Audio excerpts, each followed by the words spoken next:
Plaisir partagé, plaisir raffiné, parce que vous avez une fois de plus honoré le rendez-vous. Merci de venir nous rejoindre pour qu'ensemble nous fassions cette balade devant les kiosques à journaux paraissants à travers le triangle national et au-delà de nos frontières. Pour le faire, nous avons comme depuis le début une guide au féminin. Elle est parmi nous. Bintou Akoum, bonjour. Bonjour, Serge Setka, mesdames, messieurs, bienvenue à la revue de presse. Cette revue de la presse, nous la commençons par le quotidien Le Messager, le journal de Pius Ndiaoui, qui nous amène du côté de l'hémicycle de Ngoyekele et plus précisément à la Chambre haute, où le règlement intérieur du Sénat, le verdict de la Cour suprême est attendu. La plus haute juridiction du pays, agissant comme conseil constitutionnel, a planché sur ce projet de loi jusqu'à hier. Le Messager titre aussi sur les affaires des dirigeants de l'UPC, le réquisitoire du procureur attendu. Alexine Demalbert, Motondo, président et secrétaire général de l'Union des populations du Cameroun, devront être au tribunal le 1er juillet prochain. Quittons la politique et parlons de société pour dire que la route ne tue pas, mais c'est nous qui tuons, avons nos coutumes de dire, pour parler des infractions sur la route. Plus de 113 milliards de francs CFA d'amende en 2 mois. La liste des régions les plus inciviques. Déportez-vous en page 9 du journal Le Messager pour avoir de plus amples informations. Nous restons avec le quotidien Le Messager. Cette fois-ci, c'est la culture à la une. Une enfant de Fotso Victor dans le showbiz. Inori Fotso a commis un maxi-single depuis les États-Unis. C'est à retrouver à la page 10 du quotidien Le Messager. En page 2, quittons le showbiz pour nous déporter à la Cour pénale internationale où il n'y a pas de preuves suffisantes contre Laurent Gbagbo. La Cour demande à l'accusation de revoir sa copie. Une juge se désolidarise et accuse. Un autre journal, aujourd'hui sur la table de rue de presse, le quotidien Mutation avec à sa une formation en médecine. Le Premier ministre confirme la fermeture d'instituts privés. Philémon Yang l'a indiqué hier au cours d'une rencontre avec les ordres professionnels de santé. C'est à retrouver à la page 13. Et il faut dire que hier déjà, le professeur Jacques Famdongo de l'enseignement supérieur a décidé que la formation part de 7 à 8 ans. Très bien, nous restons donc dans le domaine de la santé, Bintou Akoum, pour parler cette fois-ci de l'hygiène bucco-dentaire. Et il faut le savoir, l'usage des cure-dents est déconseillé. Pour mieux le comprendre, il faut simplement se déporter au supplément Symbiose en page 7 du quotidien Mutation. Nous restons avec Mutation et cette fois-ci, c'est l'eau potable que nous pouvons lire à la une. Question sur les promesses de Camwater. L'entreprise envisage d'augmenter sa capacité de production alors que ses équipements restent obsolètes. C'est à retrouver dans le journal. Le journal nous parle aussi des finances publiques et nous dit 100 jours pour assainir la solde et les pensions. La CONAC projette de réduire de 80% les arnaques. Et cette fois-ci, c'est le sport avec Mutation et c'est la FECA Foot. L'Assemblée générale aura lieu le 11 juin prochain. Cette date a été arrêtée de commun accord avec les différentes parties. Les détails, c'est à retrouver à la page 12 de Mutation. Mutation qui nous permet ce jour de jeter un regard rétrospectif dans le rétroviseur, dans le pays voisin pour parler de la fête de l'unité nationale. Querelle autour du 20 mai à Malabo. L'ambassadeur Mpouel Bala et l'association des ressortissants camerounais ont célébré l'événement à des dates et lieux différents. À l'origine, des dissensions sur le mode d'organisation et de financement de la réception. Cette fois-ci, autre journal, c'est l'effort camerounais avec à sa une les violences conjugales et professionnelles. Révélation sur le calvaire quotidien des hommes dans les foyers et les milieux professionnels. Les hommes sont aussi victimes de toutes sortes de violences dans les ménages comme dans les entreprises. Beaucoup d'hommes en sont victimes et ils vivent cette situation difficile dans le silence et la dignité. L'effort camerounais vous propose des révélations sur le calvaire, sur le calvaire quotidien que vivent certains hommes. Et c'est dans les pages 6 et 7. Je ne voudrais pas être à la place de ceux qui vivent ce calvaire, mais cette fois-ci, parlons toujours de l'effort camerounais et cette fois à Ngaoundéré, où les pères Marcel Pierre et Roland Christ fêtent 50 ans de sacerdoce. Les deux prêtres oblats venus en mission au Cameroun depuis 1963 ont fêté 50 ans de sacerdoce le 28 avril dernier. Nous restons avec l'effort camerounais, avec les journées nationales de la jeunesse. Monseigneur Christophe Zoua lance l'événement et explique les contours. Les grands axes de cet événement ont été présentés à la presse le 28 mai 2013 à Yaoundé par Monseigneur Christophe Zoua, évêque du diocèse de San-Mélima et vice-président de la commission épiscopale pour les laïcs et la CNNC. Le journal de l'Église catholique romaine nous parle de Monseigneur Sostène Léopold Bayeni, qui est évêque de Bala, et il dit, je le cite, « Être chrétien, ce n'est pas une performance. Être chrétien, c'est vivre de la force et de la puissance de celui qui, ayant ressuscité Jésus-Christ d'entre les morts, donne aussi la vie à nos corps mortels. » C'est l'enseignement que nous propose l'évêque de Bala, Monseigneur Sostène Léopold Bayeni. Allez-y, en page 10, pour de plus amples explications. Tout à fait, Serge Tetkay. Et cette fois-ci, c'est toujours l'effort camerounais avec Batouri. Monseigneur Faustin Ambassa Ndjodo lance une caravane de la croix pour célébrer l'année de la foi. Nous les retrouvons à la page 11 du journal L'effort camerounais.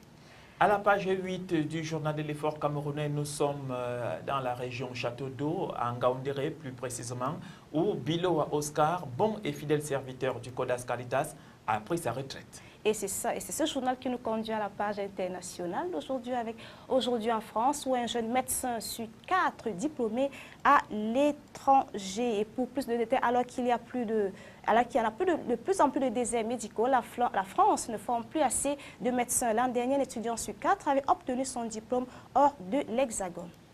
Tournoi de Roland Garros, Tsonga se rapproche de l'exploit. Il faut tout simplement comprendre que le dernier Français en lice, Jo-Wilfried Tsonga, a battu hier Roger Federer en 3-7. En demi-finale, le Français affrontera le redoutable Espagnol David Ferrer. À présent, la tribune sur la table de revue de presse qui tire sur réforme des retraités. Ça va être chaud, c'est la déclaration que fait ce journal, avec l'explosif allongement de la durée de cotisation, révision du mode de calcul pour les fonctionnaires, augmentation des cotisations patronales, le rapport Moreau qui servira de document de travail dans les négociations entre les partenaires sociaux sur la réforme des retraites, qui contient des propositions qui vont, à n'en point douter, d'entendre les débats. Le journal nous parle de commerce international et nous parle de Bruxelles qui va taxer les panneaux solaires chinois. Il faut tout simplement comprendre que l'Union européenne va taxer pendant 6 mois les importations de panneaux solaires chinois, malgré les réticences de plusieurs États, dont l'Allemagne d'Angela Merkel. La tribune parle aussi de politique avec l'affaire Cahuzac. Le mystère bordelais, fonctionnaire des impôts bordelais, connaissait l'existence du compte en Suisse de Jérôme Cahuzac. Depuis 2001, il est décédé l'année dernière. C'est à retrouver dans la tribune. Bien, nous parlons cette fois-ci de téléphonie mobile, Free et la 4G. Pourquoi la toile s'emballe? C'est une sorte d'interrogation. Il faut tout simplement comprendre que le net brise de rumeurs de l'arrivée prochaine de la 4G, comprise sans surcoût dans les abonnements de Free Mobile, décryptage d'un buzz. Et le Figaro, lui, parle de la Turquie. La rue fait trembler le pouvoir. Et pour les détails, la révolte qui secoue la Turquie depuis vendredi révèle au grand jour les tiraillements au sein du parti du haut pouvoir et place le président de la République, Abdullah Gül, un rival potentiel de Recep Tayyip Erdogan. Et les détails, c'est dans les colonnes du journal Le Figaro. Le Figaro qui reste et nous amène dans un autre sujet aussi important. Quand la GPA s'invite au Parlement européen, que faut-il comprendre? Tout simplement, considérant que la GPA est une partie en plein essor, une pratique en plein essor, le Parlement européen vient de commander un rapport à une quinzaine d'experts français et étrangers afin de faire le point sur les différentes politiques en la matière. Les experts devraient rendre leurs travaux le 8 juillet pour les couples d'hommes, une occasion de faire du lobbying sur le sujet, mais le Parlement européen refuse de spéculer sur les sujets de ce rapport. Et Le Monde, lui, titre sur financement de la campagne 2007, Bachir Saleh, le Libyen de Sarkozy. Face aux protestataires turcs, Erdogan de plus en plus isolé. La Turquie déplore ses premiers morts. L'inflexible Premier ministre Recep Tayyip Erdogan affronte les critiques de son propre camp, notamment du président Abdullah Gül. C'est à retrouver dans le journal. On parlait de Bachir Tayyip tout à l'heure, le présentant comme le Libyen de Sarkozy. En fait, c'est le portrait du banquier de Kadhafi homme clé des relations franco-libyennes, exfiltré de France par l'entourage de M. Sarkozy juste avant sa défaite à la présidentielle. Il faut donc lire l'enquête d'Ariane Chemin en page 22. Il faut tout simplement comprendre que 4 ex-proches du dictateur libyen, dont Bachir Saleh, sont prêts à témoigner devant les juges français chargés de l'information judiciaire sur le financement de la campagne de M. Sarkozy en 2007.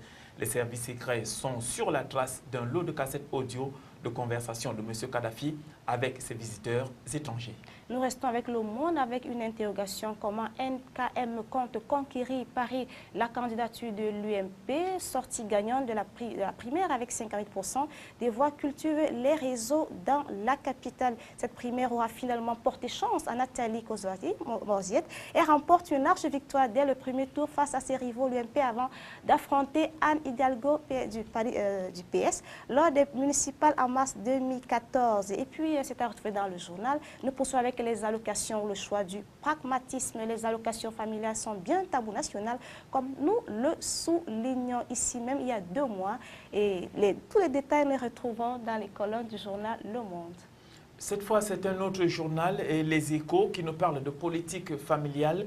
Hollande relève à nouveau les impôts. Il faut tout simplement comprendre que la baisse du quotient familial touchera 1,3 million de familles aisées dès l'an prochain. L'exécutif espère limiter les critiques en préservant l'universalité des allocations. Toujours des Échos, et c'est le MEDEF à la une. Le conseil exécutif relance Roux de Bengio. Le patronat, le rival de Pierre Gattaz, a obtenu hier l'appui du gouvernement du MEDEF. Nous poursuivons avec le crédit immobilier. Les taux passent pour la première fois sous les 3%. Et le crédit, c'est un nouveau plus bas historique. Les taux d'intérêt des crédits immobiliers accordés aux particuliers en France ont atteint 2,97% en moyenne en mai, selon une étude de l'Observation Crédit Logement CSA publiée hier. Et voilà, pour la suite, c'est Chtedka. Oui, pour la suite, nous parlons de la Chine. Pékin-Shanghai parcourt 1318 km en 4h48 minutes. Qu'est-ce qu'il faut comprendre? Il faut simplement comprendre comment la Chine réinvente le TGV, le train à grande vitesse. La stratégie de la SNCF pour tirer parti de la grande vitesse Made in China. Transport, hôtesse d'accueil dans chaque voiture, classe business n'ayant rien à envier à l'aérien. Si les trains à grande vitesse chinois ont encore des progrès à faire sur la sécurité, ils tiennent la dragée haute aux compagnies occidentales sur la qualité des services. Guillaume Pépi, le président de la SNCF, l'a constaté ce week-end en empruntant le Pékin-Shanghai. Et voilà, c'est la fin de cette revue de presse. Merci à tous d'avoir suivi. Au revoir, c'est Chtedka. Au revoir Bintou Akoum, au revoir à vous chers téléspectateurs. Comme je l'ai toujours dit, allez-y devant les journaux, achetez un journal. Merci de l'avoir fait, merci parce que vous le faites.